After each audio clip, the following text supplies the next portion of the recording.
Alors, primitive de dx sur racine carrée de 2 moins x carré. Alors, on a 2x moins x carré qui doit être différent de 0 en condition d'existence. X 2 moins x différent de 0. Donc x différent de 0, x différent de 2. Donc le domaine c'est R sauf 0, 2.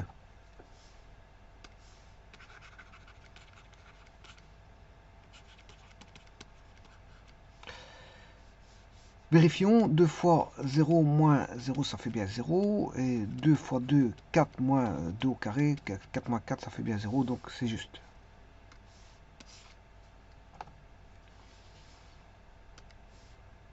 Mais on va primitiver cette primitive.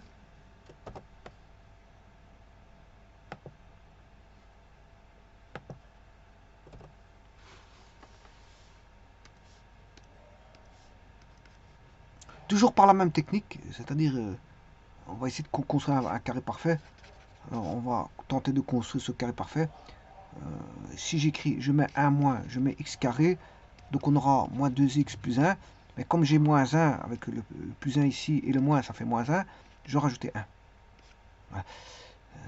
Donc le compte est bon. Dx, primitive de 1 moins x moins 1 au carré. Voilà. Carré parfait a été trouvé.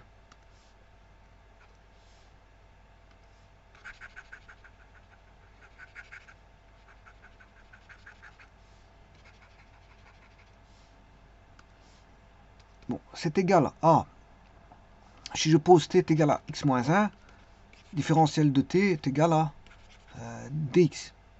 Donc on aura, ouais, attention que j'ai oublié ma racine carrée, aussi bien là qu'ici. Il y a une racine carrée.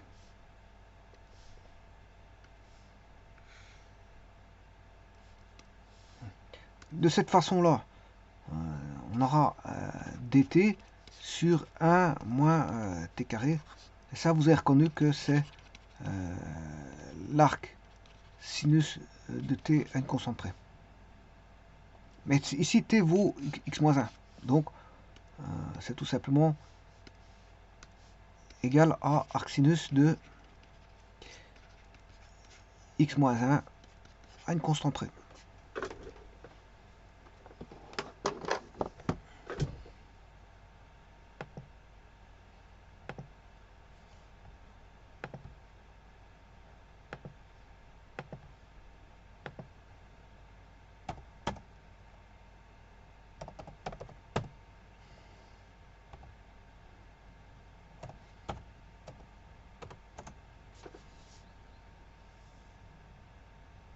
Oui, attention que j'oublie la racine carrée là.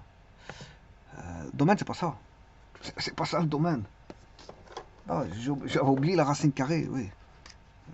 Mes excuses parce qu'ici c'est pas vrai, c'est pas bon. C'est pas ça le domaine. J'ai oublié la racine carrée. Alors, c'est une parabole qui fait ceci, parce que quand elle était tournée vers le bas, vous voyez avec le A.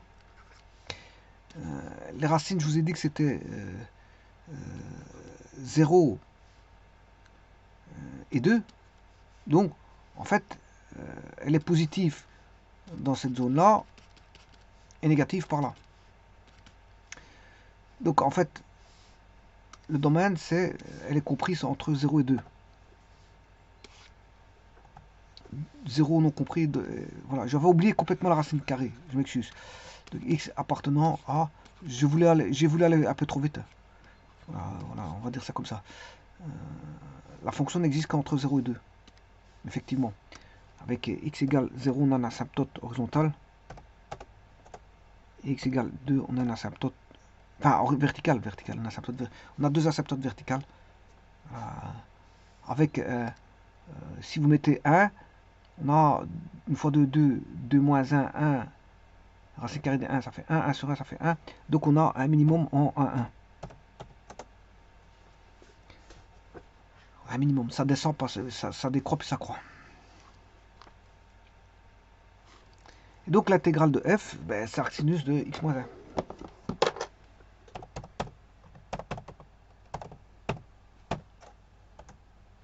Voilà.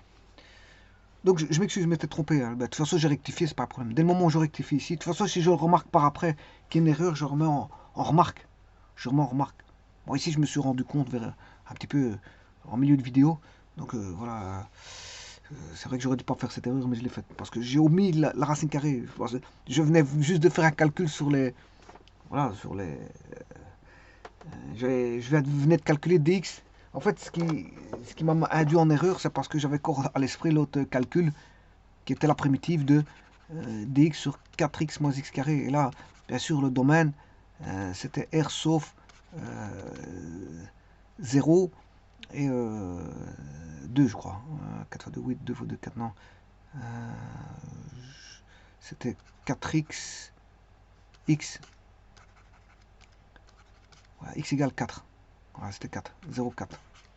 Parce que 4 fois 4, 16, moins 4 au carré, ça fait 16. 4 moins 6 moins 6, ça fait 0. Voilà, domaine c'était ça. R sauf 0,4. Voilà, donc j'avais encore à l'esprit ce calcul parce que je venais juste à l'instant de le faire.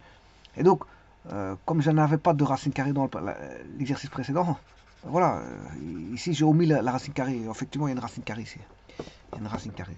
Donc là, quand vous avez une racine carrée, c'est normal qu'on prend qu'une partie. On va dire, on prend une partie de R. Bien sûr, quand il y a un zonage qui est positif et négatif. Hein. Parce que si le zonage est toujours positif dans R, mais on va dire on va tout prendre. On peut tout prendre. Je vous remercie.